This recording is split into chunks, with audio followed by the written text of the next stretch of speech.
In this episode we're going to review Oddball 2 by Marc Oberon. It's been put out by World Magic Shop. I have owned Oddball 1 in the past and I wasn't a big fan of that. I couldn't quite work out exactly which ball was the black ball, and so I was hoping this would address that issue. It doesn't quite, but I'll get onto that in a moment. Comes with a DVD. The DVD is approximately 12 minutes long. It's pretty bad actually. The instructions on it are wrong. It teaches you, this is weird because Marc Oberon, who invented the trick and is a FISM world champion, and David Penn, who's a pretty good magician in his own right, both of them have missed out how this trick is supposed to work. They give you a method which is a little bit hit and miss, but an actual, I'm going to share with you a method in this review that actually is almost 99% right, hit. So I'm not quite sure what they were thinking of with that. Oh, and while I'm on the note of this, David Penn kind of railroaded Marc Oberon. He rarely had a chance to speak before David Penn butted in and told him, you know, try to answer. Now, Marc Oberon created the trick, let him answer the questions about how to do it.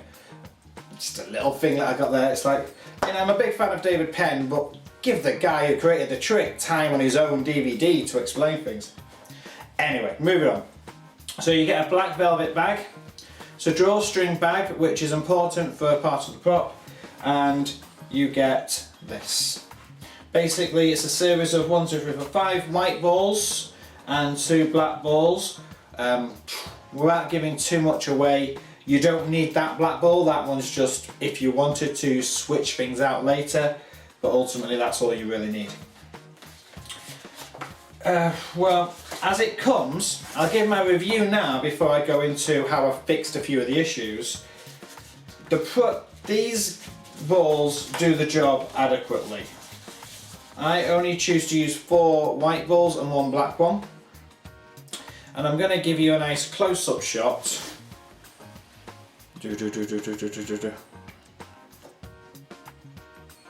They are approximately the same size, they look the same. However, the white balls do have a noticeable ring running around them. So the 2 halves stuck together. Shouldn't be a problem. I don't think, no one's going to examine them or really pay attention to them. But it's something to be of note. The black ball, by the way, I gotta be careful how much I give away in a review, but it's not as if I would it's not as heavy as I'd like it to be. I want this to be heavier, to be that nice. I can't beat around the bush too much. It really just isn't heavy enough. But there we go. So as a review, I have to give it what it is, 70%. It gets 70%. Because of black being not the right, it's not heavy enough, and the DVD is just poor in many ways. So 70%. Now, how do I fix a few of the problems? Well, firstly, if you know anything about science, if you put sugar and coffee into a cup and shake it, the sugar will come to the top and the coffee will go to the bottom. That's natural science. Light objects rise, heavy objects sink. So if I was to shake the balls in this bag, science will tell me that the black ball goes to the bottom and the white balls go to the top. So when somebody reaches inside to take a ball out, I know pretty much they're going to get a white ball because that's how science works. I'm not trying to give away the secrets of the trick, and I know what I've said so far could be deduced.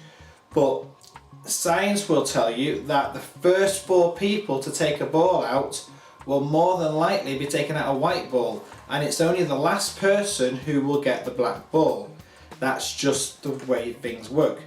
So that means even if you're not paying attention and for some strange reason you don't work out what ball has been taken, you've got a good chance that the last person has the black ball regardless of whatever happens. The second rule of science is you do not hold the bag at the back like this. This is how they taught it on the DVD. They were holding onto the bag in order to get the the special message about how it works. That is wrong, because if you hold it here at the end of the string, you've now got leverage to add to the balls to let you know when the black ball has been taken, okay? So you do not hold it here, because I can't feel anything. You hold it here and now you can feel it. But they don't explain that. Again, it's another science principle. Two science principles at play actually make this trick really strong, none of which they explain on the DVD. So, if you use those techniques of holding it by the end of the string, then chances are you will get a hit rate more than 70% worth.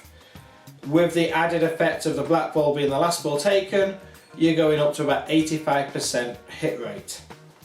But you're still not hitting 100. There's still going to be chances and points where something's going to happen, you might not notice the ball being taken. I think Mark even said on the DVD that he got one wrong once by not paying attention. So it is one of those things that can go wrong. But I got to give it 70% because that's the rating I gave. However, I'm not saying don't buy it. I'm saying if you can make use of this, it can be really strong. You can get 5 people up on stage and perform this trick with 5 people on stage, and that will kill 10 minutes of your show.